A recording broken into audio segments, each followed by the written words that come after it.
This is The Bottom Line, a show designed to help Australian businesses succeed. On the show, you'll hear from leading Australian business owners as they share the lessons they've learned building their companies. You'll learn from their successes as well as some of the challenges they've faced along the way. We also talk to experts from a range of fields who share specialised techniques you can use to improve your business. I'm your host, Tjoeng, and I'm a director at Alexander Spencer, and I'm really passionate about helping Australian businesses succeed. Today we're speaking with Eric Tjoeng, the CEO of Business Growth and Exit Specialists. Eric has an enviable track record in helping Australian businesses create and execute exit plans. In today's episode, we discuss the importance of businesses to have an exit and succession strategy.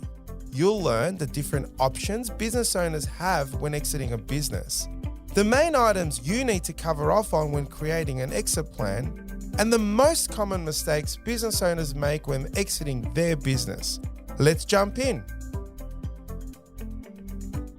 Eric, thank you so much for coming on the show today. Hi, Sevan. Thanks for inviting me. Yes, I'm quite excited to share some of our experience, expertise in our areas. I look forward to that. Now, before we get into it and dive into exit strategies and succession planning, you have an amazing resume, a very extensive resume. Can you please give us a brief professional background of yourself? I have quite an interesting professional career. I actually started with Deloitte, which is the big four, accounting and advisory firm in Sydney. And after that, I worked with large corporations in Sydney, like Jaco Roper Australia, Avis Australia, and being a general manager of 1.4 billion company in Australia, that is the Cycle Carriage Australia. We used to import Hyundai, Audi, and Chrysler Jeep into Australia. So that's quite exciting. Interestingly, at that time, we actually had a lot of friends owning and running small, medium-sized businesses. And I could really see the gap there in terms of expertise and knowledge to help them to grow and sustain as well as exit their business. So I decided to join CAD Partners CFO & Co. That is the Australian and New Zealand-based business advisory and financial control services. We had 60 partners at that time, which is great. And after 10 years with them and become their joint CEO, I suddenly realized, look, really, to help SME, because they haven't got all the different expertise, you need to have quite a strategy and holistic approach, just like large corporations. That's why they are so successful. So I founded and formed Business Growth and Exit Specialists. We had 7 partners in Sydney. And all we do day in, day out is working with businesses, to grow, future-proof, and exit their businesses. Yes, that's basically the background.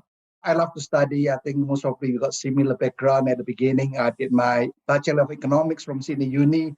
And then I did my IT, I did my MBA.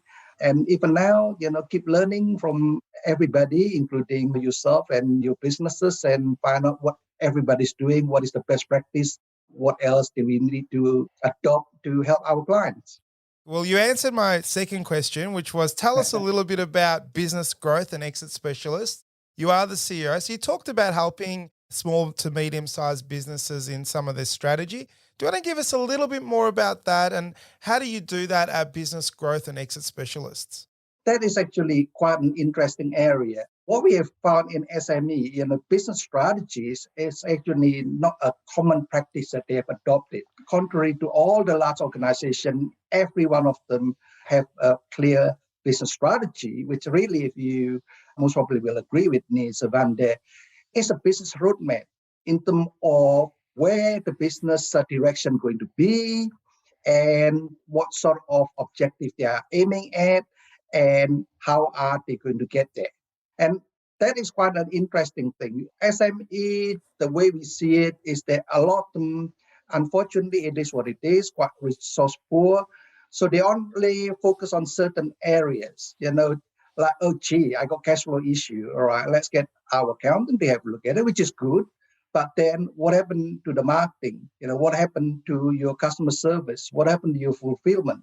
So the way we have to look at it is you need to do a top-down approach. So our approach, a strategic approach, of course, I think you'll be very happy to hear this. We need accountant and accounting firm like yourself to basically come up with show me the money part. So we actually do what we call financial roadmap. So we say, all right, if we adopt this new strategy and new business model, so you can be competitive and compete in the current market, how would it look like in terms of dollar and cents? Not only is it going to be profitable, and more importantly, how's the cash flow going to cope with whatever you're going to do? Now, we normally take 6, 7 scenarios before we come up with the solution that will work in terms of profitability as well as the cash flow and come up with different problems there. So that's basically the way we help them. And of course, I think you and I would agree that any business is not going to be a business unless they can sustain and future-proof their business, because things is so dynamic now. And if you want to exit your business, once again, you cannot exit your business unless you can future-proof your business. That is exactly right. And that's our topic today. It's exiting and succession planning your business. And I want to dive deep into that topic.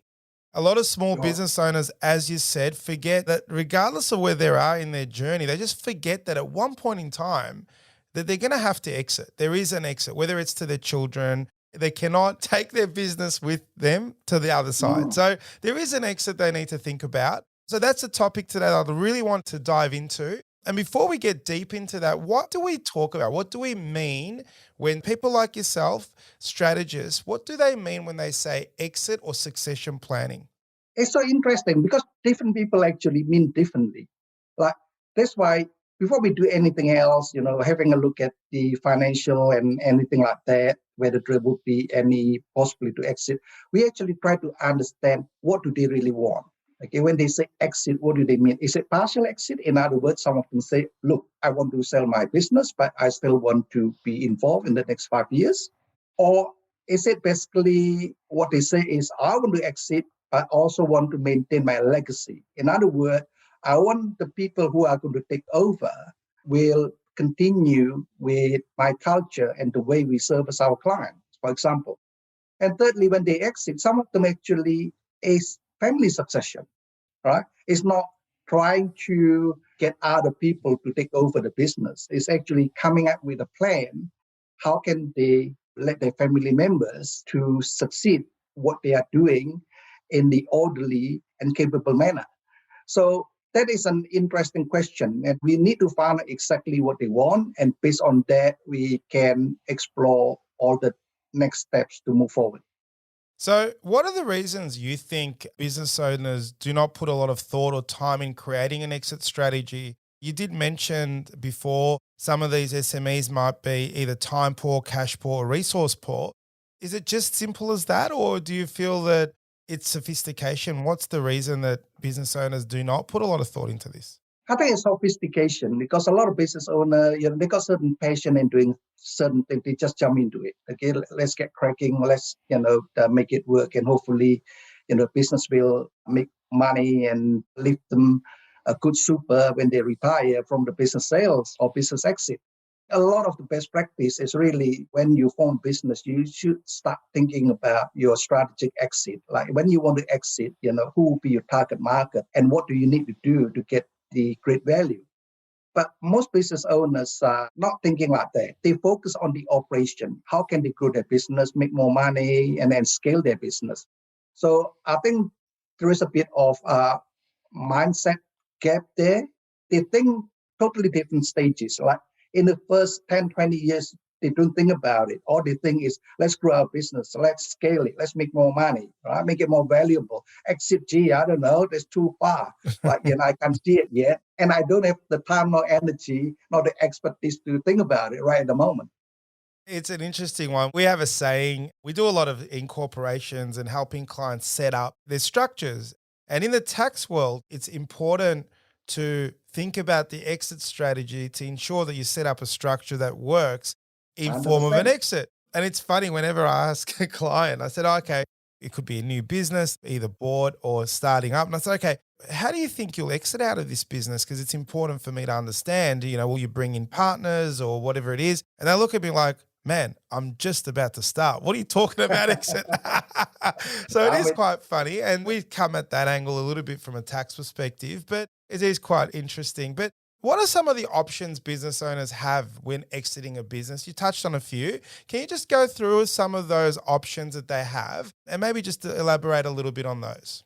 I think to start with, if their business revenue is greater than 5 million, their bottom line or their profit greater than 500,000, there are a lot of specialists that can help them. They're actually pretty good. But I think the challenge with smaller businesses, less than 5 million turnover and profit less than 500,000, you really need to think outside the box in terms of exiting your business. And selling it is pretty hard, pretty tough. There are so many different solutions that you need to come up with and strategize how are you going to exit. For example, could be through being acquired by another company, could be selling it to overseas buyers who somehow interested in your business for whatever reason, and could be some of your employees would be interested and actually become owners and shareholders in your business. There are so many different things that you can do, because if your revenue be less than that, most probably we are one of the best around, because we got a totally tailored solution for them where you know it, I know it. So when you got a lot of connection there, if their business is good profit and good sales revenue, there are a lot of expertise out there. Of course, we can do them. But what differentiates us is for smaller businesses, we actually got all the different solutions that actually will work, rather than the common concept is either you can sell your business or you have to close shop. What we are saying is that is absolutely not correct. If you know what you do, you can get some value one way or another by thinking it through, give yourself a bit of time to come up with an exit strategy. Obviously, you've done hundreds, maybe even thousands of these exit strategic plans and so on. Can you sort of take us through the journey that you take clients through when you go through that? So if a client wanted to reach out to you and say, Eric, loved you on the show, I want to go through or maybe process with you. Can you go through sort of at a high level what that process looks like and what you take the client through in that exit strategy meeting? The first thing our approach there is very different is we really need to understand what the client want and what do they mean by exit, as I've explained to you before. By understanding what they want, then we can say, all right, let's have a look what are the possible solutions. But first and foremost, let's establish what is a reasonable business value. Now, Sevan, you know it very well. The sad thing is most business owners think their baby is so beautiful, right? And it's the best and worth a lot of money. We're actually using business valuation methodology. I don't want to go into too deep in this area. That is accepted by bankers and accounting profession. So we, of course, normalized the profit in the last 3 years. And of course, one thing differentiate us is we actually got 80 questions focused on what we call risk and value driver analysis. Different area of business, based on that, you actually come up with a multiplier, which is affected by the free cash flow of the business as well. So that is a good starting point, because on average, I would say that a lot of business owners, when they came to us, their expectation of their business value is always highly inflated. Right? When I give them the information after normalize and using that methodology, they say, wow, right? So how can I retire? I said, well, you still can if you give yourself a bit of time. Because what happened is we know exactly what are the key areas that will drive and improve their business value. So if we work with them for 3 years, we should be able to triple their business value. But once we get the valuation, we basically come up with a business exit strategy to say, okay, our concept is we are talking about strategic buyers, especially for companies that cannot be helped by well-established sales organization. What we are saying is, let's think it through. Who would be happy to either buy your share or acquire your business because they got strategic intent? In other words, we'll align to whatever they want. They actually specifically looking for your business, not somebody say, well, I'm sick and tired of working. Well, I'll buy any business out there anyway. I don't care, right? And as long as my money is fine. No, these people actually say, I want this type of business because it's aligned with our growth strategy. As a result, we are willing to give them more money. And those are the type of process we work through to say, all right, who are they? And based on that, if we want to increase the business value, what area we should focus on, because those are the area the buyer will value the most.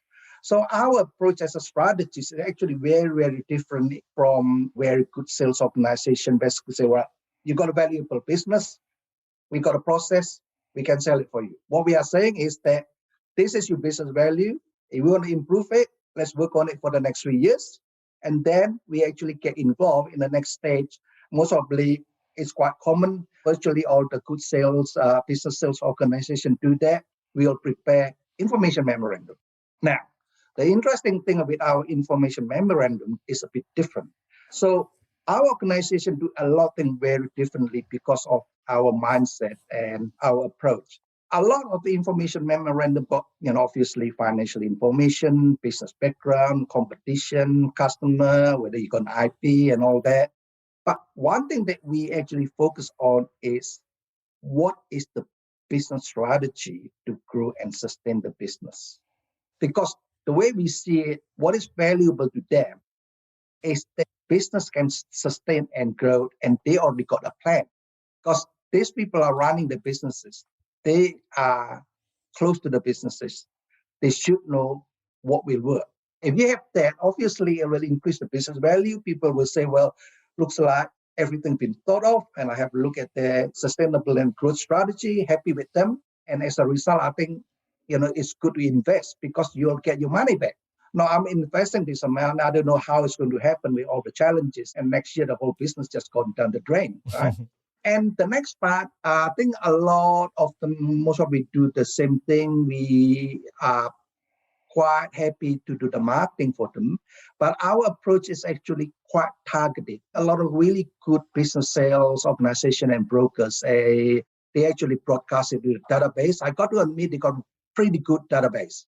But the way we do it is everything we do is very targeted. We say, okay, who are the people we want to communicate? We are not going to send to everybody, right, in our database.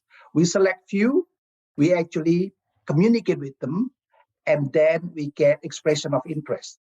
Now, a lot of them say the more the merrier. We actually say the contrary. The more headache.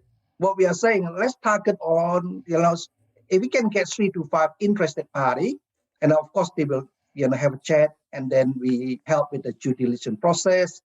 And eventually we have our in-house lawyers as well to go through the sales document. The difference with in-house lawyers, they know what will work, what will not work. I'm not saying anything in the legal profession, but a lot of them don't understand. They come up with all these clauses, basically will not work. And then towing and throwing, spend so much money and getting nowhere. What we are saying is, let's be real, pragmatic, get a lawyers that dealing with this, know what will work, what will not work, and get it done. And then the last part that we do is negotiate for them. When they do a due diligence, without doubt, there are areas need to be negotiated. Sevan, you know it, I know it. They will say, why is that? Why is that? Gee, this one there, I don't think it's worth that much. That one there, or the valuation is wrong, etc., etc. So our ability to talk to them in business sense to say, okay, let's discuss the whole thing pragmatically if you are serious about it. And let's come up with a value that will be acceptable for both parties. And of course, anybody can nitpick and negotiate and say, all right, it's actually the business worth much less. But with our experience, don't forget we are management consultant. We say, well, your point there, to a certain extent, is correct. But it's not 100% correct because of A, B, and C. So if you want to query that and want to negotiate that, we believe this is a fair way to negotiate. That is where we are very, very different with sales organization because of our expertise in building, future-proofing, and excellent businesses. When we negotiate with them, we talk in business and just like your organization. You know exactly what you're talking about, right? Because you got expertise in certain area. So we are the same. I just wanted to touch on a couple of things. I thought this was really interesting. You start with evaluation, and as we all know, clients, some of them and more than some, actually overvalue their business. That's right. But what really is interesting with that model, and whether you're going to exit in 10, 20, 30 years, or you might not even be thinking about exit, what I liked about maybe doing evaluation at the front end is you actually are talking to the client about their business and the drivers that drive their valuation. And what I liked about that was you can actually then map out a growth and strategic plan of how the business is going to be built and grown, making sure that the valuation methodology that's been specifically adopted to that business, they're the drivers that we're moving. And if part of their strategy is to get the maximum value by doing a valuation early on, it gives the business owner a bit of an understanding of the drivers of value. So I thought that's an amazing thing. I think if any businesses listening today don't even may not have exit in their sort of short-term future, not only having an exit plan, but evaluation as part of your strategy is the first thing is really, really good. So that really stuck out Yes, to me. So that's fantastic. I just want to make a comment there. Absolutely, that is brilliant deduction of what we have discussed.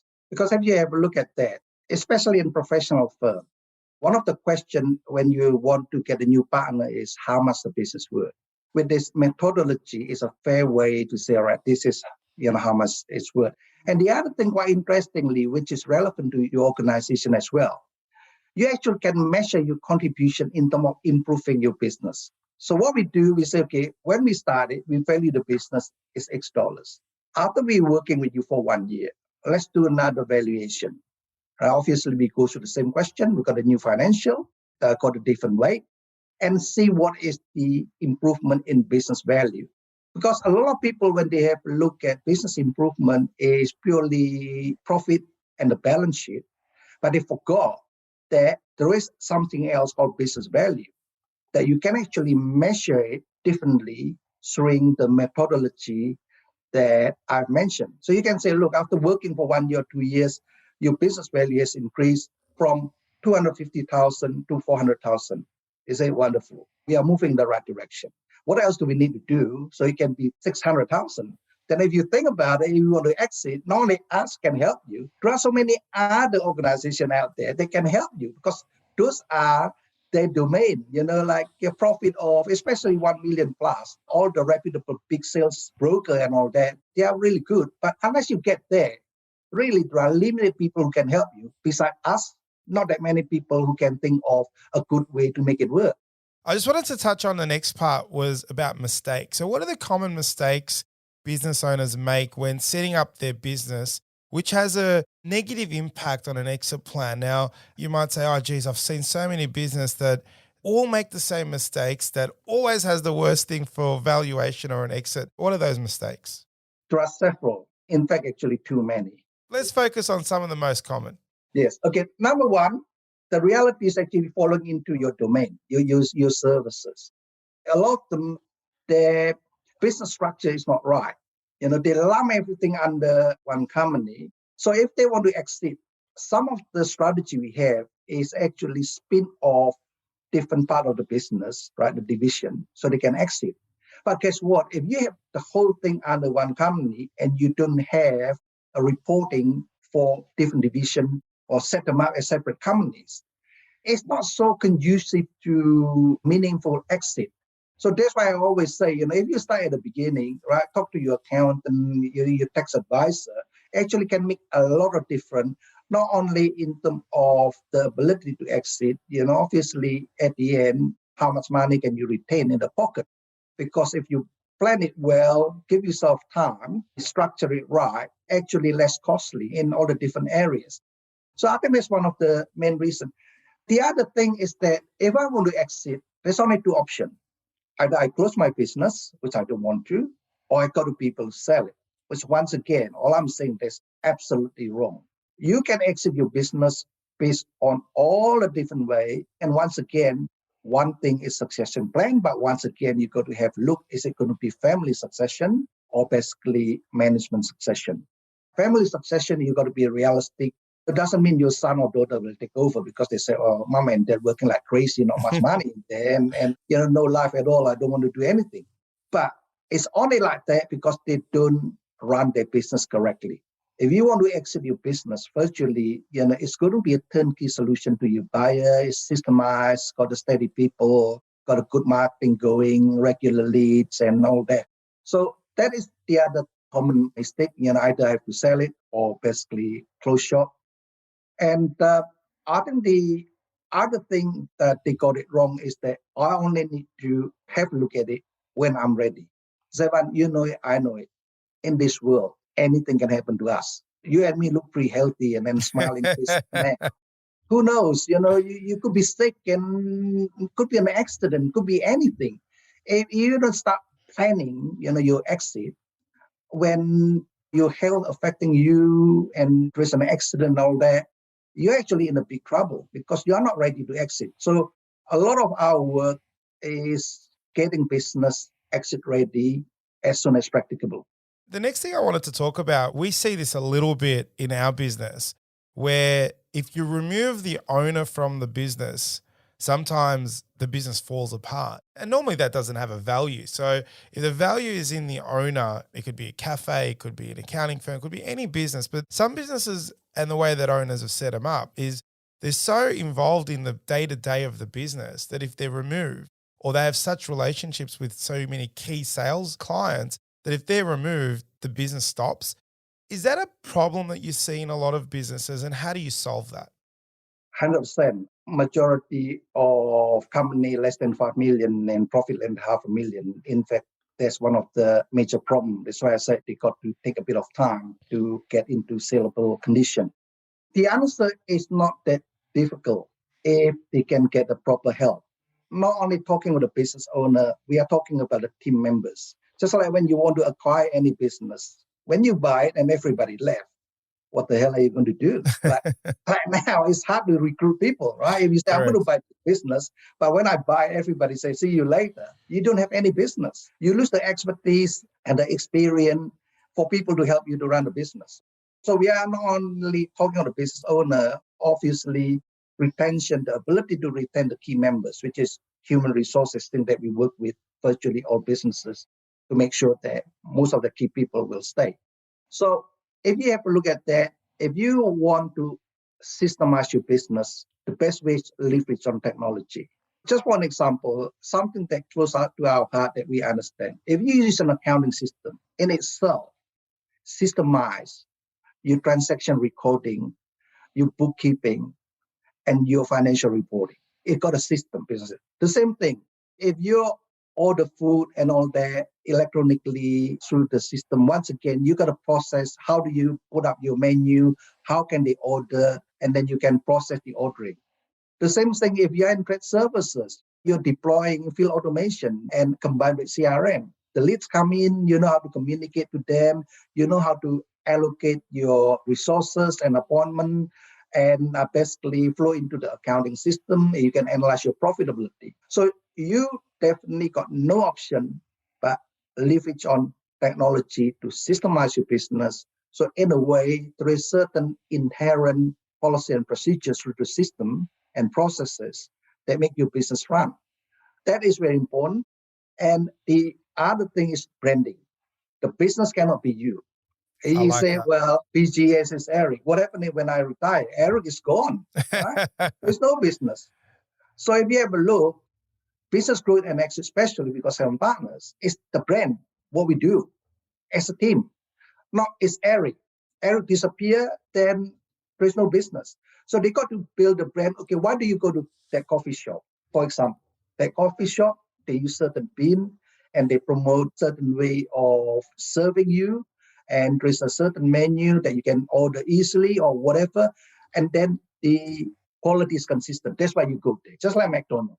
McDonald's doesn't exist because of the people, because of the brand. You go anywhere, the food is similar taste, the place is clean and facility is there, etc., etc. So they got to think that way. It doesn't mean you got to be that big to make it happen. Nowadays, when you would know, one thing that we are good at is knowing all the different application or technology that's suitable for SME, they can leverage on to run their business. You cannot use just in the head, pen and paper. It's not going to cut it.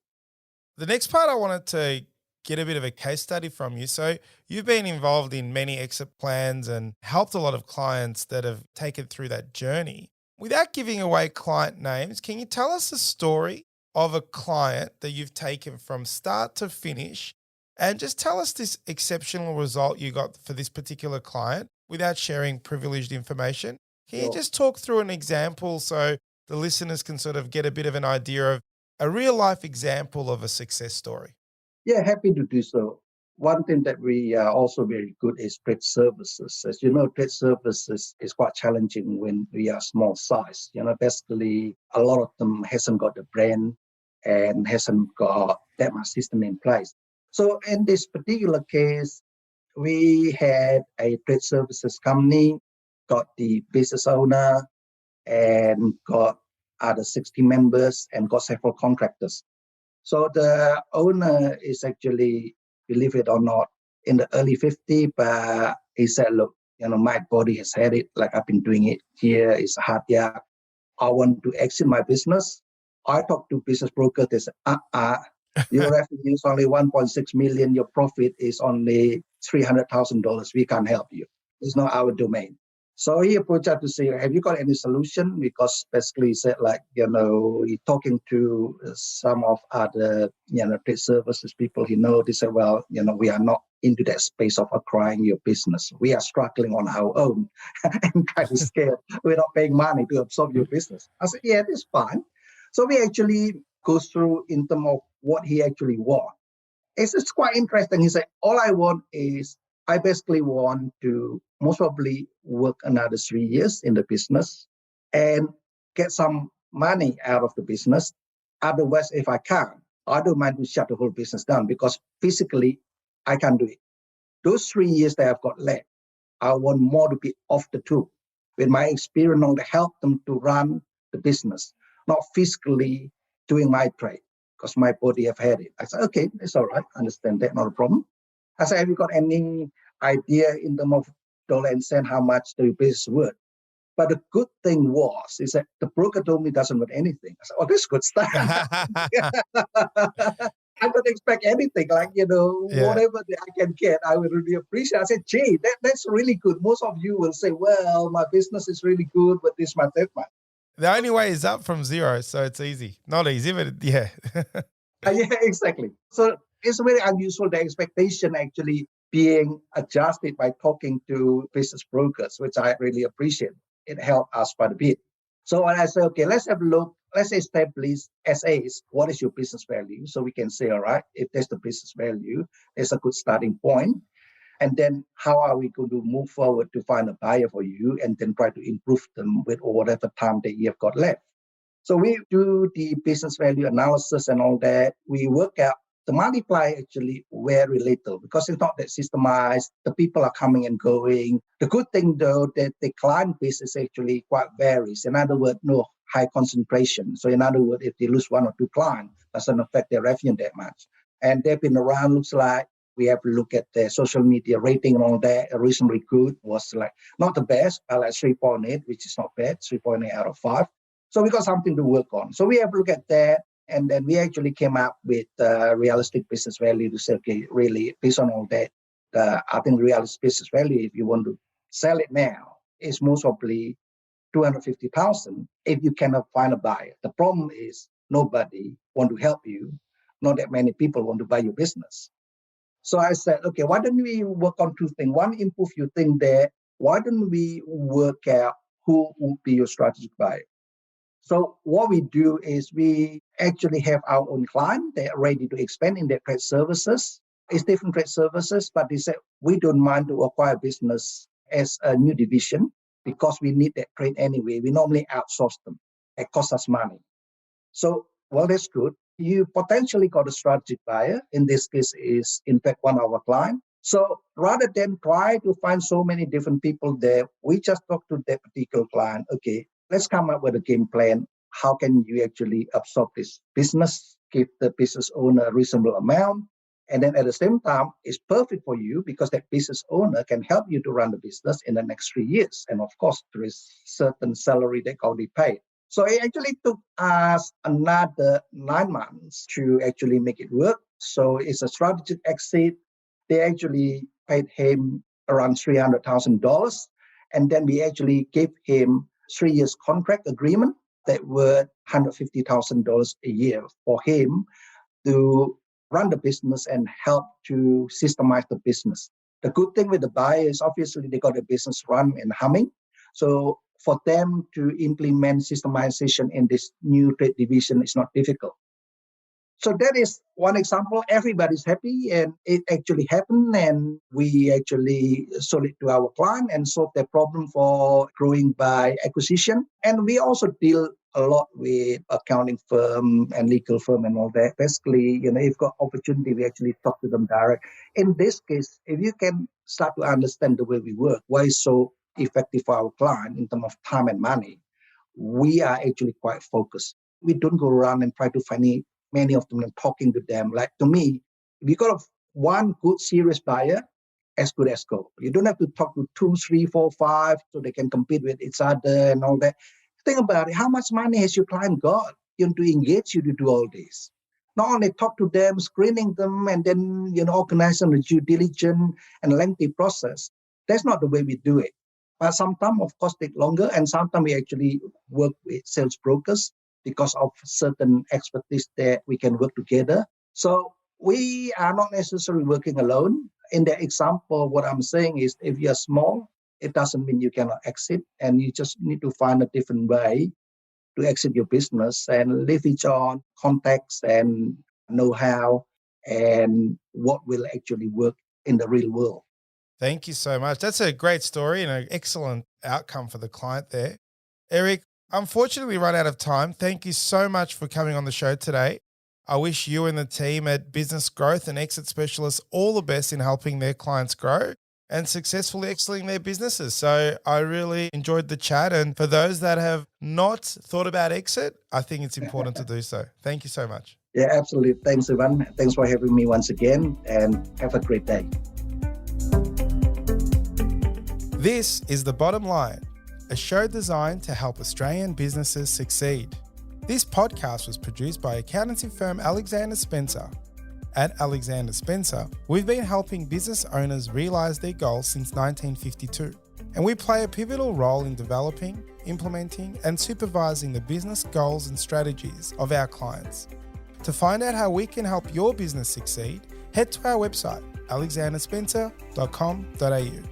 To make sure you don't miss an episode of The Bottom Line, be sure to subscribe to or follow the show in your podcast app. And while you're there, leave us a 5-star review. It really helps others find the show. I'm Savan Tuna, and we'll be back next episode with more tips to help you transform your business. And that's The Bottom Line.